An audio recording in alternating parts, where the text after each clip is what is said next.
Hey everyone, I found my Hobonichi from 2019. I used the Cousin Avec, and this is the second half of the year. I think the first half of the year I used a bit more, and then when I moved into this one, I was doing a lot of traveling, which is actually unexpected, but I traveled to PlannerCon 2019, and I just wanted to kind of revisit what I was doing in the Hobonichi the first time that I used it, because in 2026 I'm moving into hi Jerome, the Hobonichi 2026 English version. It's this one here. She's very loud.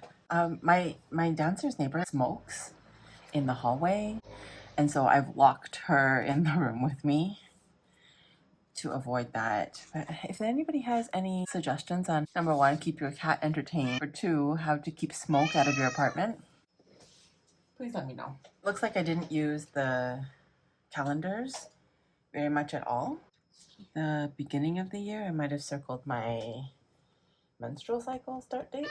And then for these overviews, I think I did mostly pen and did some birthdays, some term deposits that I was trying to track. And then this is December 2018. Oh wait, is this the first part of the year? Oh, I can, yeah, I guess this was the first part of the year. I thought it was the second half, but the first half of the year, I didn't use the daily pages hardly at all. I'm confused about this. I thought I used this more, but okay. First part of the year, I was tracking I was doing some teaching and like appointments. I was using a lot of pen in this, but not fountain pens. It just seems like normal gel pens. And there was some ghosting that I was not used to. Some pretty bad ghosting where it went all the way to the other side. I really wasn't a big fan of this paper. It was my first time using Hobonichi Tomoe River paper. Even though this is supposed to be the really good Tomoe River paper, I really didn't like it. I didn't have the right pens for it. So that's how the first few months were logged. I started to use more washi tape. I think this is Muji gel pen. It's very bright. And then a lifetime ago, it feels like. And then the weeklies, I was still doing a lot of like just figuring out what my schedule was each day. I was time tracking essentially. It got more into stickers, but I think the biggest problem that I had was these stickers weren't sized for Hobonichi. These were more like Erin Condren's size stickers. This is during the height of the like sticker kits. And I didn't note at all which sticker kits I was using, but I was mostly using boxes and like little icons. Well, I don't know, but the cake, for example, is the Pink Room Co. This Pink Room Co. And then some of this is from probably the Happy Planner. But I thought that looks pretty nice. Oops. And so I did themes mostly with matching pens and stickers. Some weeks I didn't, and then some weeks it totally is very interesting seeing some of the things that I was doing, and sometimes I didn't fill it out. But this is another Pink Room Co kit. Looks very full. I like this one. I kind of like the color blocking. Look at this. All of this. And then this is when I went to Japan. I made these little sticky notes for where potentially I could go. I was eating and things like that. And then I think I got into a phase where I was using a lot of paint, and it was a lot. I painted every single column and then wrote on top of it with, I wonder what pen that was. It didn't bleed through, which is crazy.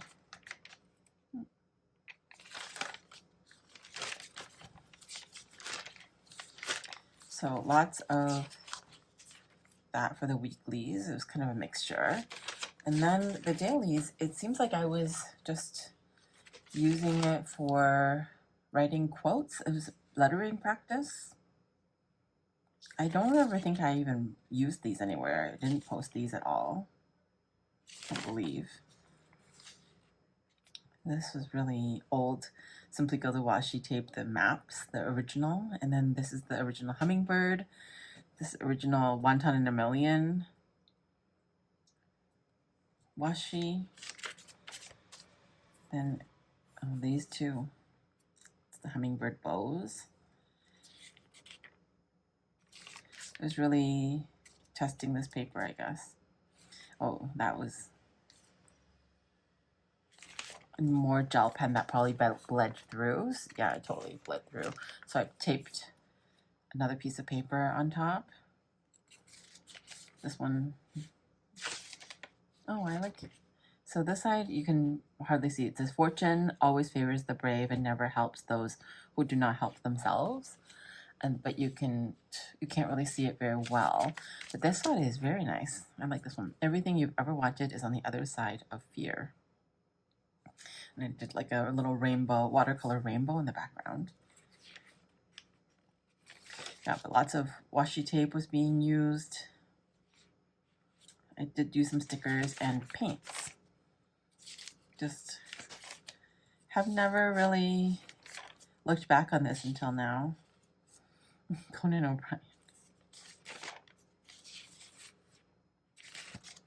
Yeah, so I guess I didn't really use the dailies for anything, which is going to be kind of interesting.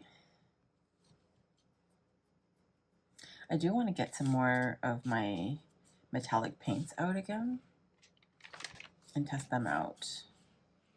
This is nice. The metallic is nice. I was really going hard on the gold metallic. Like here.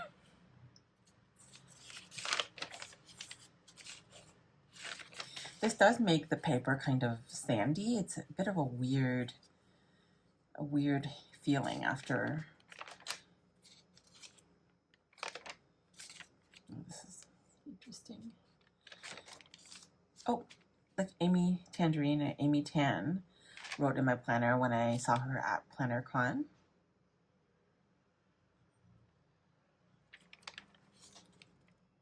And this one was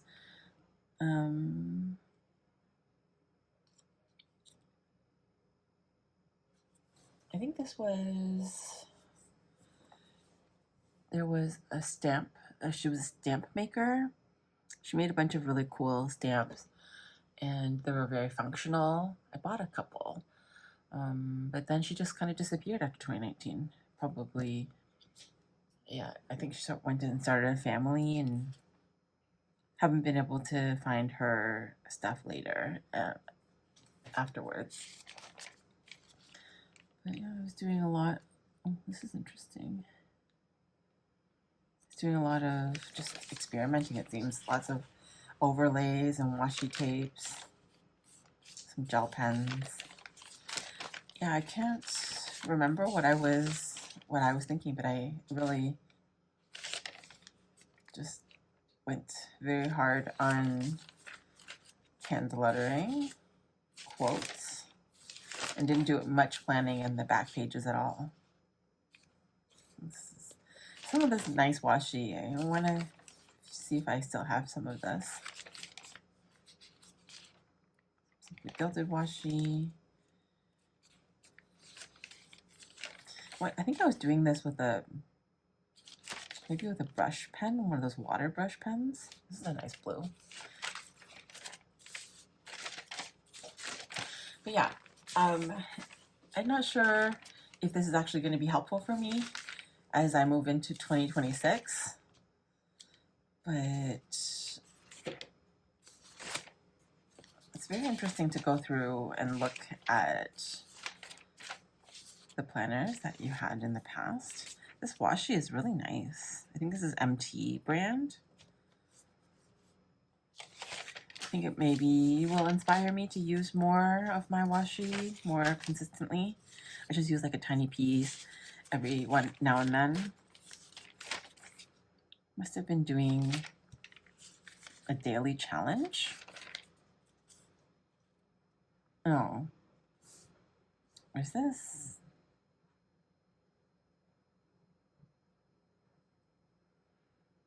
For some reason I feel like this is like Harry Potter things. Harry Potter quotes. Oh, I don't know. Yeah. Okay, and then I started doing a few lists in the back here. Interesting. So I guess I was just using this for random notes at the end. But I'm pretty sure the Hobonichi Avec is... Do they have... Oh, this must... Oh, I think I did a spring start Hobonichi. Because I do distinctly remember this being the second book that I used. The first book I probably did more planning, and the second book I kind of gave up on. So anyways, that is a little walk through memory lane. I think it held up pretty nicely. Maybe I didn't take it out that much, but I definitely had this in a planner cover. So didn't really need one of those plastic covers. I might cover my next... I don't know what to do about this. If I should make something like decorative, make something more creative for it. But that is a little look at my Hobonichi journey. Well, it'd be interesting to see what goes on from 2019 to 2026. But that's the difference between a used Avec and a brand new Hobonichi for 2026. Thanks so much for watching. Please let me know if you also flip through your planners every once in a while or you just store them away, and how you plan on using your Hobonichi if that's your planner of choice in 2026. Thanks so much for watching. I'll see you in my next video. Bye.